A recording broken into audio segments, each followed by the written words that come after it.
evening, Madam President, members of Richmond City Council, fellow citizens. My name is Persinger. I'm a citizen of Richmond, Virginia. I would like to urge the council to vote in the affirmative on papers 14 and 15.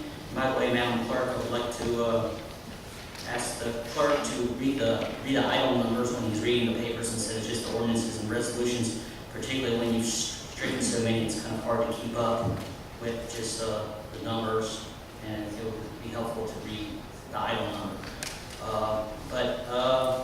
What these papers effectively do is abolish the Broad Street CDA and authorize the Director of Finance to issue more bonds, $67.1 million in bonds. And I'm going to read to you the intercity correspondence attached to the ordinances prepared by Interim Director of Finance Michael Terry. I'm going to read some highlights to show the flaws of the CDA system, perhaps as a warning to council members, residents of Richmond and the Commonwealth and in the United States, because this is a mechanism used by developers all over the country to exploit public monies. In May 2003, the CDA issued $66.7 million of high-interest bonds to acquire 5 parking facilities, demolished the 6th Street Marketplace between Franklin and Marshall Streets, the buildings along Broad Street between 4th and 5th Streets, and the parking deck that was located at 6th and Grace Streets. The CDA's debt was supposed to be supported from parking revenues, an annual special district fee paid by property owners in the district, as well as payments from the city for Coliseum and special events parking privileges.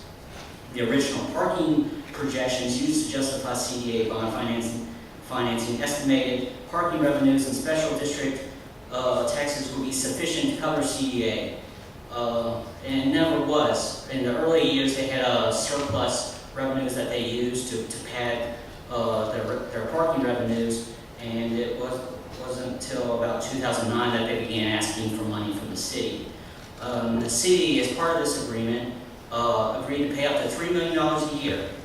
As a property owner in the CDA district, the city also was contractually obligated to make quarterly payments to the city in an aggregate of $650,000 per year.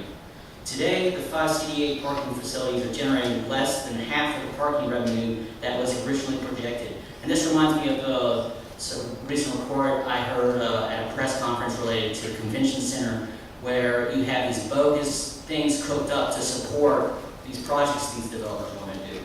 So just keep that in mind, that people are always giving optimistic projections of what is going to happen. And you have 30 seconds. Please begin to summarize. The original 2003 parking survey overstated the actual number of spaces by several hundred. Recent parking study says it doesn't know how it will be affected by the new parking garage going up at 6th and Franklin, which is 1,000 spaces. And we're going to be saving money by refinancing, but this should be a warning to us about public-private partnerships, how they fleece public taxpayers. You know, this bonds, 1 second more, just 10 more seconds. You're authorizing a bond issuance of $67.1 million. That's $400,000 more than the initial bond issuance, and we have made nothing with the interest. We haven't reached principal at all in 7 years. That's a disgrace. Thank you. Is there anyone else speaking in favor of these papers?